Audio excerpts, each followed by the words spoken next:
Kellogg's Pep, the super delicious cereal, presents The Adventures of Superman. Faster than a speeding bullet. More powerful than a locomotive. Able to leap tall buildings at a single bound.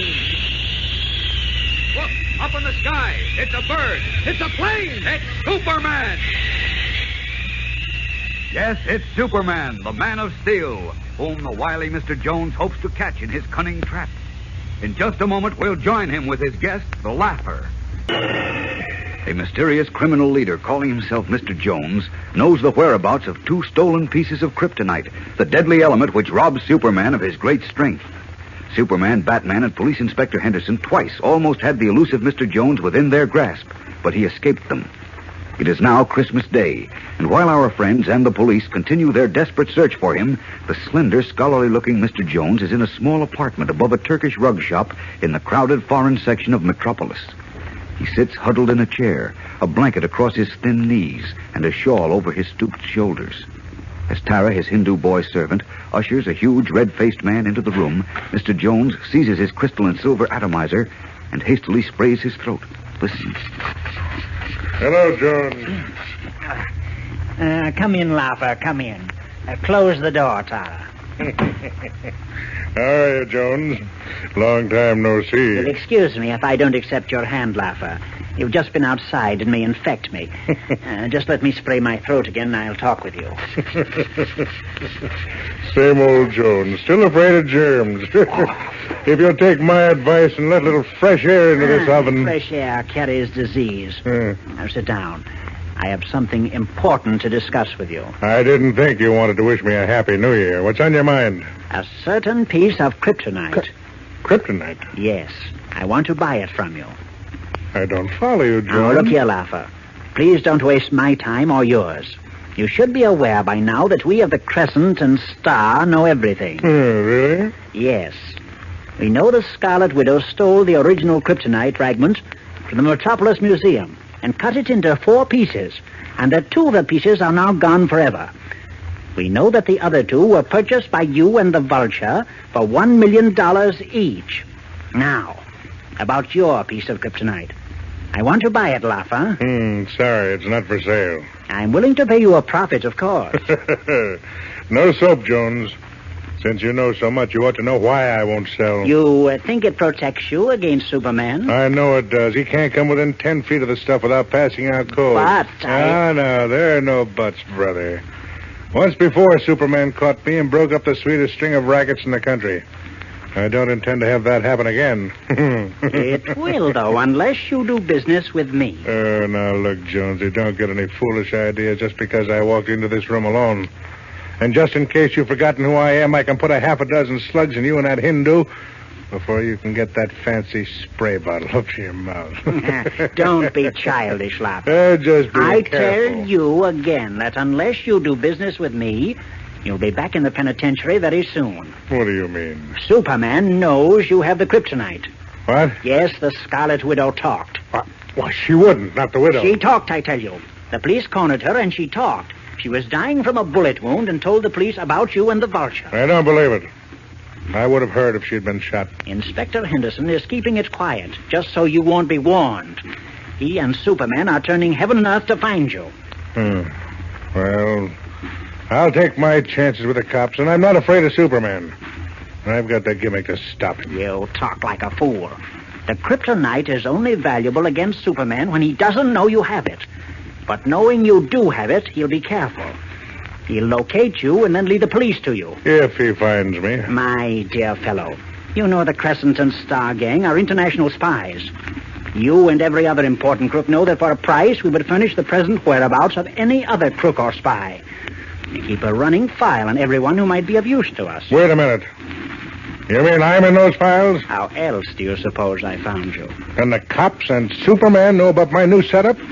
They know I had my face lifted and my fingerprints burned off? They don't know yet. Oh. You almost gave me a heart failure, Brother Jones. Now that everything is understood, I presume we can get down to business. Business? Oh, I see. You want to sell me my file, huh? Quite right. Yeah, I should have guessed it. Okay, what's your price, Jones? The piece of kryptonite. What? Now, look here, Jones. Now, please, Laffer, I despise dramatics. And I detest guns in anyone else's hand. Put that one away. Nothing doing. Please be sensible. 4 of my men, all excellent shots, by the way, are behind a thin, false wall at your back. Look. I need only press this button under the arm of my chair, and the wall slides back. Like that. You see, Laffer? Okay, it's a standoff. So where do we go from here? We cooperate and destroy Superman. Destroy Superman. Are you kidding? Not at all. With the kryptonite, I can do it. Look, I thought you were smart, Jonesy. Don't you know not even the Atom Man could finish him? True. But with certain information I have recently obtained and your kryptonite, I believe I can. Ah, you're dreaming. I never dream, Laffer. I deal only in facts. Now, do you prefer to cooperate with me and save your skin, or shall I turn my files on you over to the police? Now, just a minute. Why are you so keen about getting rid of Superman? It's so important, I don't dare mention it even in front of Tara. But I'll tell you this much. Once Superman is Stop finished... dreaming and tell me how you intend finishing him. I'm not saying I'm in on this deal, of course, but I'm willing to listen. Once you've heard the details, I'm sure you won't hesitate. Now, wait until I spray my throat. I've talked a good deal. It's become dry. That's better. Now, listen, Laffer. This is the plan, and it can't fail. As you know, kryptonite is the most radioactive element in existence. The Atom Man could easily have destroyed Superman. In his precise, coldly metallic voice, Mr. Jones confides his plan for destroying Superman to the Laffer.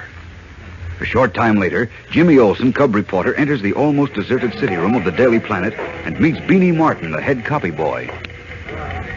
You still here, Beanie? I thought you were having a big dinner at your house today. We are, but I got tied up delivering Christmas baskets. Listen, Jim, Mr. Kent just called up. Don't tell me he's going to be late picking me up. We're having Christmas dinner at Mr. White's house today. I know. Mr. Kent says he's been delayed in the south end of town, and he wants you to grab a taxi and meet him at the Metropolis Bridge. He'll be waiting there in his car in 30 minutes. Okay, I'll just get the presents on my desk and beat it. Thanks, Beanie. You're welcome. Oh, I almost forgot. A messenger brought a letter from Mr. Kent a few minutes ago. I guess you want to take it along, huh? Sure, let's have it. Here you are. There's something in it. Besides the letter, I mean. Feels kind of like a coin, except it's more square than round. Don't you know it's not only bad manners, but against the law to monkey with other people's mail? I wasn't opening it. I'll give it here. Okay. Well, I'll be getting along home. So long, Jim, and Merry Christmas. Same to you, Beanie. See you tomorrow. Now, let's see if I got all the presents. Mr. Kent, Mr. White, Lane, Mom, Coke. Yep, all there. I'd better get started. Picking up his gaily wrapped Christmas packages, Jimmy Olsen carelessly thrusts the letter for Clark Kent into his jacket pocket and leaves the Daily Planet, unaware that the letter carries startling consequences for both himself and Kent. We'll return in a moment for the exciting climax of today's episode. En route to Editor Perry White's suburban house for Christmas dinner, Jimmy Olsen left a taxicab at the beginning of the huge mile-long Metropolis River Bridge, where Clark Kent, at the wheel of his car, is awaiting him. Here I am, Jim. Hurry up. Okay, Mr. Kent. Want some help with your packages? I can handle them, thanks. Okay, wait till I open the door. Thanks. There you are. Pile in. We're a little late. I got tied up downtown. Right. All set. Good.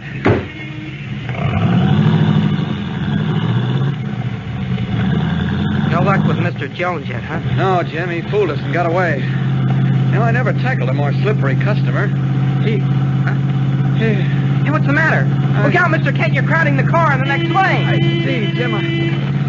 What's the matter? Are you sick? I don't know. I feel funny. What? Kind of weak.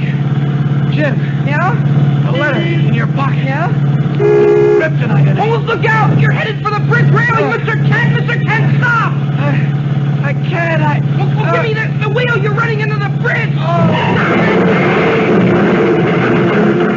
Too late, Jimmy snatches at the steering wheel, behind which Clark Kent has suddenly collapsed, and the car crashes through the bridge rail and plummets down toward the Metropolis River far below. Faster it falls and faster, spinning completely about in the air and then plunging into the dark waters.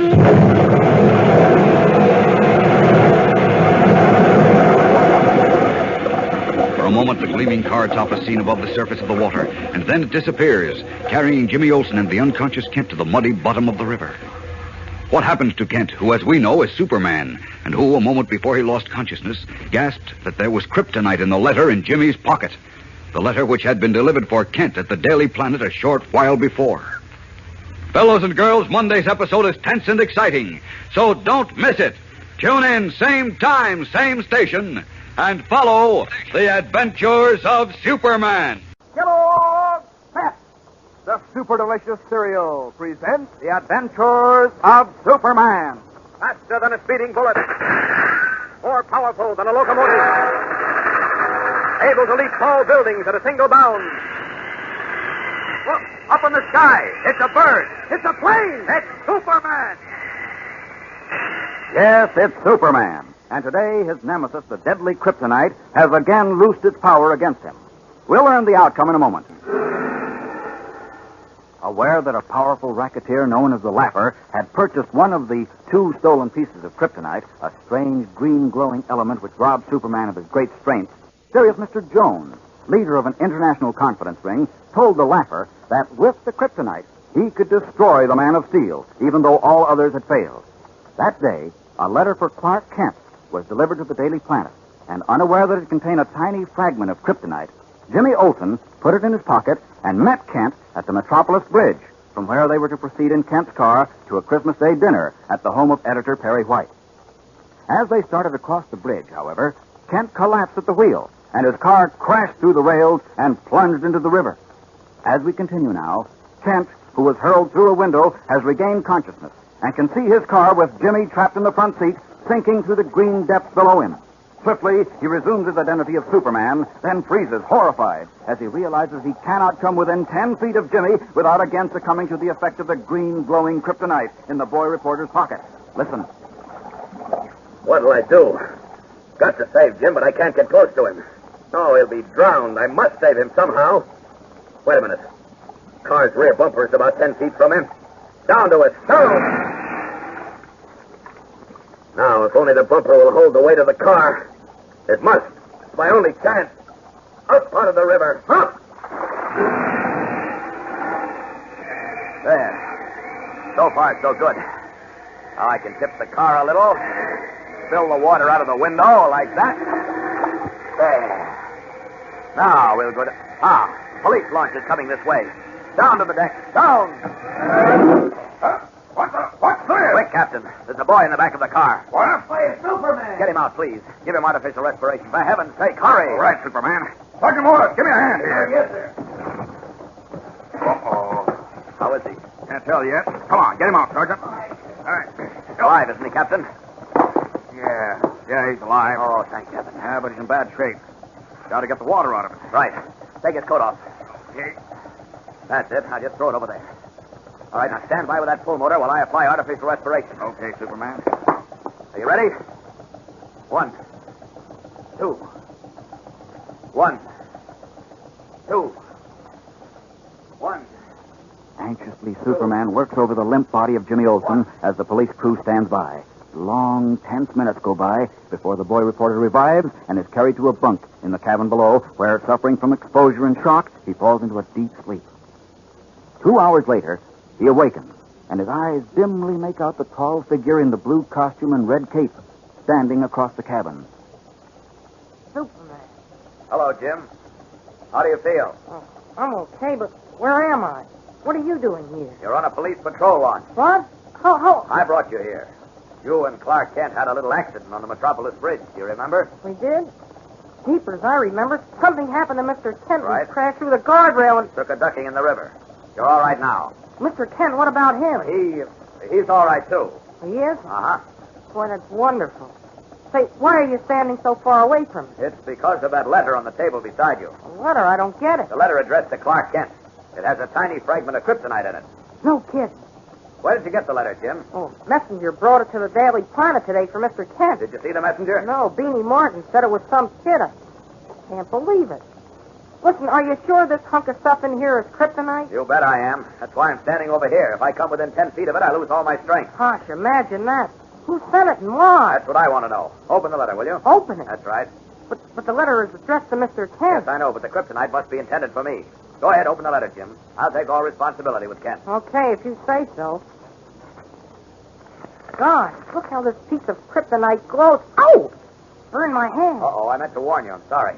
Pick it up quickly and throw it through the porthole. Okay, there she goes. Ah, thanks. You're welcome. Now I can come closer to you. Let me read the letter, will you, please? Okay, here. Thanks. A little hard to make out. The water made some of the ink All run. right. See now, dear Mr. Kent, I understand that you and some of your colleagues, that means fellow workers, Yeah, I know. the colleagues on the Daily Planet have contact with Superman. Please show him the enclosed particle and tell him if he is interested in securing the rest of it to insert an advertisement in the personal column of tomorrow's Planet instructing me how to contact him in confidence. Well, I'll be. Gosh, is it signed? Just the initial J. What do you suppose that stands for? Mr. Jones, of course. Mr. Jones. Uh-huh. Oh, isn't he the guy Mr. Kent and the police are looking for, the boss of the Crescent and Star gang? That's right. Apparently, Jones wants to contact me. Well, this is very interesting. I wouldn't call it interesting. Guys like Mr. Jones and the Laugher and the Vulture want to see you. They mean trouble. No doubt about it. But I've got to contact Jones. That's my only chance to recover the kryptonite before something terrible happens.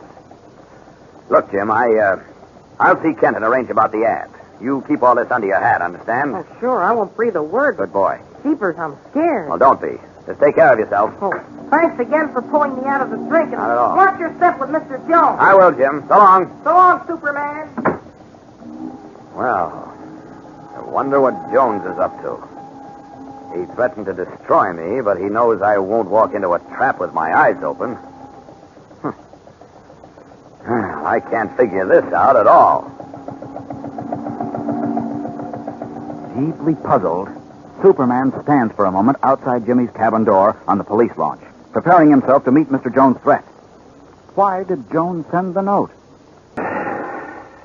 While Superman was preparing to insert an advertisement in the Daily Planet in response to Mr. Jones' request, Jones himself, in his hideout above a Turkish rug shop in the foreign section of Metropolis, has just completed an important phone call. Now, his cold blue eyes gleaming behind his glasses and his thin, scholarly face showing a trace of a cruel smile, he picks up his silver and crystal atomizer and carefully sprays his throat. His companion, the huge gangster racketeer known as the Laugher, regards him impatiently. This is one of the first times I've ever seen you smile, Jones. That phone call must have been good news. It certainly was, Lapa. Well, what was it? Oh, stop that ridiculous spraying. Why did you do it? Yeah, that's better. Because germs often adhere to a telephone. What was the call? It was from a gentleman named Bush, Who's he? the chemist who dissolved the piece of kryptonite for my late partner, Sidney, and injected it into the Atom Man. What? How'd you find him? It is a simple matter of elimination for my agent. My files show a list of chemists who are available for, shall we say, extra-legal affairs. Listen, Jones, I've been thinking. If this guy Bush can dissolve the kryptonite, why don't we let him dissolve it all and create another Atom Man? It isn't that simple. We need the Atom Man's electronic throat converter and gloves, which the FBI has. Oh, yeah, I forgot that. And besides, the Atom Man couldn't destroy Superman. We must destroy him. Are you sure you can finish him? With your piece of kryptonite and a certain other substance which my assistant has received, we can't fail. Have you made all the necessary arrangements on Mount George? Everything's all set. As soon as you've got the man in the blue costume and red cape, my boys will take over the whole works in the mountains. Good. If all goes well, he'll be in our hands tomorrow evening. Our scheme is foolproof. Daring, if you like, but foolproof. You won't have a chance. I wish I could be that sure. You think we put an ad in the Daily Planet like you told him to in the note? Yes, he'll put in the ad all right. And then, despite his X-ray vision, he'll walk into our trap and never suspect he's in it until it's too late. You hope. I know. Take my word for it, Laffer. Tomorrow night, in Project 3 on Mount George, Superman will finally perish. Tomorrow night, in Project 3 on Mount George, Superman will perish. So says Mr. Jones, head of the greatest confidence ring the world has ever known. Superman, he says, will walk open-eyed into a deadly trap and not realize he's done so until it's too late to save himself. Is Mr. Jones right? Does he really possess a means of destruction more terrible than the late atomic monster? What is Project 3 on Mount George? In Wednesday's episode, Mr. Jones, the cunning spider, weaves a deadly web for Superman, and the Man of Steel does walk into it. There's thrilling action and suspense ahead, fellows and girls, so don't fail to tune in Wednesday, same time, same station, for the adventures of Superman. Fearful for his safety while Superman is alive, Mr. Jones, the cunning leader of the Crescent and Star gang, allied himself with a powerful racketeer called the Laugher, who had one of the 2 stolen pieces of kryptonite, the strange green glowing element which robbed Superman of his strength. Jones had a small portion of the element dissolved and dyed the color of ink and placed in an ordinary-looking ink bottle. Then, posing as his twin brother, the kindly music teacher, he pretended to negotiate with Superman for the kryptonite. Suddenly, he removed the stopper of the ink bottle, and as the emanations of the deadly element reached him, the Man of Steel became dazed and helpless. As we continue now, it is 8:30 of a dark, moonless night. And outside the apartment house in which Superman has been trapped, his friends Batman and Robin wait. Listen. Oh, I don't like this, Robin. Superman's been in there half an hour already. Stop worrying, Batman. I can't. Well, if you have to worry, do it while we walk, will you? It's too cold to stand still on this snow. You walk if you want to. I'm going to stand right here where I can see both entrances to the apartment. Both entrances? Right, the front and the rear. All right. Come on, Robin. Oh, decided to walk after all? Just as far as the front entrance hall. Here we are. Inside, come on. Ah, we wait in here where it's warm, huh? Nope. We find the bell. We want on the wall there. And we'll ring it. Wait a minute, I'm not waiting any longer. I didn't like to set it from the beginning. I like it less every minute. Let's see. Now, here we are. Algernon Phillips. First floor front. And then I'll give him a ring. We can't ask him if Superman is all right. He'll think we're nuts. Well, tell him we're from the gas company or something. And these costumes? And never mind that. Why doesn't he answer? Are you sure the bell is working? Yes. I can hear it through the speaking tube. Ring it again. That's what I'm doing. Something's wrong, Robin. Come on. Where?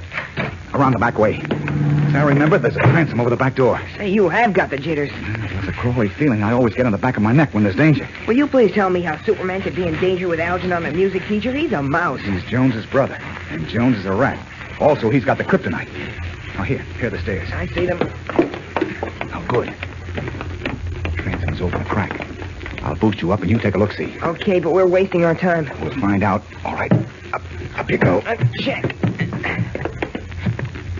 Can you see? Just a minute. Yeah, now I can. Hey, that's funny. What? Nobody's home. You sure? Positive. Can see the whole layout. There's just a little kitchenette in the music studio. The lights are on, but Superman isn't there. Or Algernon either. Oh. All right, come on down. How do you add this up, Batman? I don't know. They couldn't have left the studio without our seeing them. I was watching both entrances. Maybe Superman left by a window and took Algernon with him. No. The only windows are the 3 in front of the studio. We would have seen them. Now, where... Wait a minute. Of course, come on. Of course what? There's a door to the basement under these stairs. You see? Sure enough. Here we... Uh-oh. On the double, Robin. What gives? There's Mr. Jones in the alley. Hey, what's that? Jones, he got away. In an ambulance. You sure it was Jones? Jones or his twin brother with 2 other men. They put someone else on a stretcher into an ambulance. Gosh, who do you suppose that was? Well, it could have been Superman. Superman? Yes. Hey, here comes a truck. Hop in the middle of the alley and flag it. Good idea. We'll chase the ambulance. Right. Okay. Hop in, Robin. Hey, what's the matter? You fellas are stand in front of the truck. Hey, what kind of clothes you got on? Never mind that, buddy. Quick. Follow those twin tail lights up the alley. Hurry. No, sorry. I'm tired from a work all the day. I'm a bed with a bed. $100 will rest you up nicely, won't it? $100? That's right. Catch that ambulance, and the $100 is yours. Now get going. Mamma mia. Why you don't say that in the first place? Hang on now. Step on it, will you? We gotta get to that street before they're out of sight. For $100, I'm a catch him, you betcha. If this jalopy holds together, you mean? We would draw a coffee grinder like this in a pinch, Batman. Don't look a gift horse in the mouth, chum. The ambulance turned right going out the alley, didn't it? Yes. Well, better turn right here. Okay, you betcha. I don't see the ambulance. Yes, I hear it.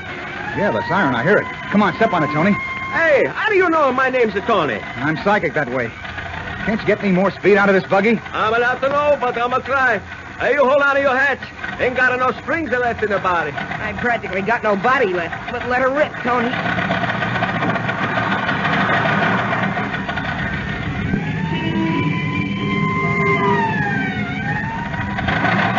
Boy, what a wild ride. You got any idea where we are, Batman? Yes. This is the Mount George Road. And look, Robin. There goes the ambulance up the mountain. Uh-huh. What do you suppose they're going up to that deserted neck of the woods for? I don't know. Except it's for no good. Hey, Tony, do you think your truck can climb that mountain? My truck, she's a climber anything, even a telegraph pole. It had better. If we get stuck out here, we're done for. This is no man's land. I'm a tell you, don't worry. This one fine truck, you betcha my life. I'm sure it was back in 1915. Wait a minute. She's a plenty good right now. She's a got a Uh-oh. Hey, what's the matter? Well, you took the words right out of my mouth, Tony. Hey, something's the matter with my cloak. Don't look now, but I think we're sliding back downhill. Oh, Mommy. Come on, Tony, come on. Get her started again.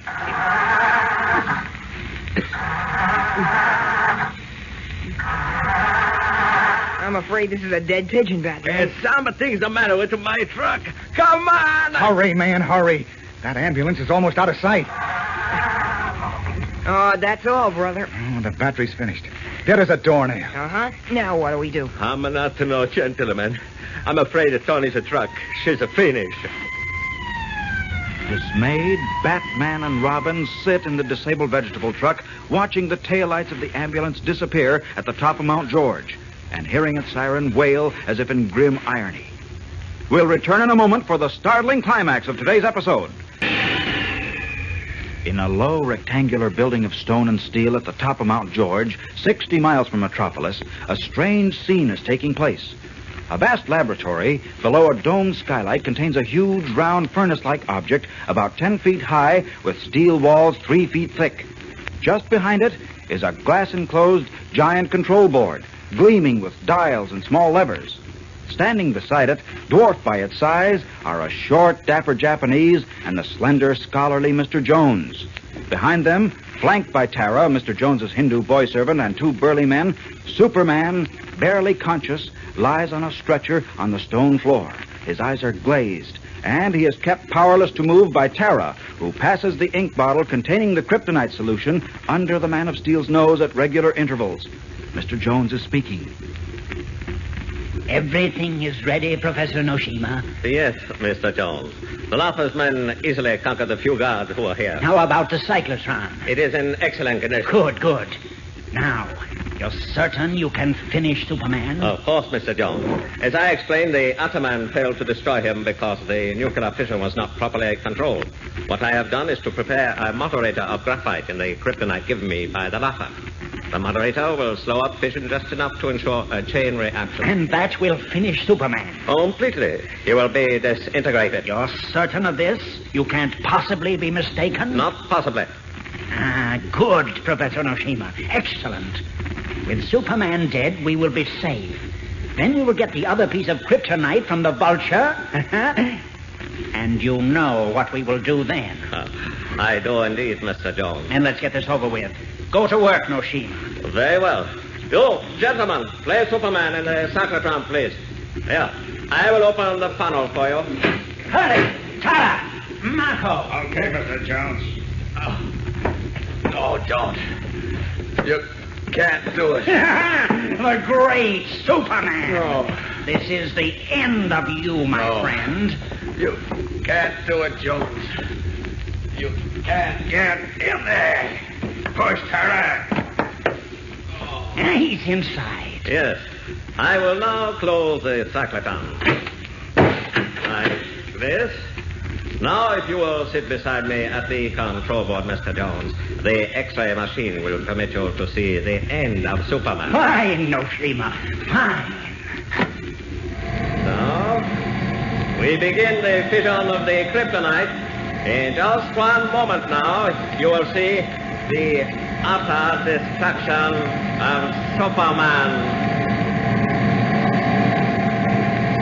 His evil face twisted into one of his rare gloating smiles, Mr. Jones sits at the huge control board of the cyclotron beside the Japanese scientist, Professor Noshima, and waits for the destruction of his greatest enemy. In one moment, the terrible chain reaction of the kryptonite, described by Noshima, will begin. Has the Man of Steel finally come to the end of his great career on Earth? Fellows and girls, Monday's episode is amazing and thrilling, so don't miss it. Tune in, same time, same station, and follow the adventures of Superman.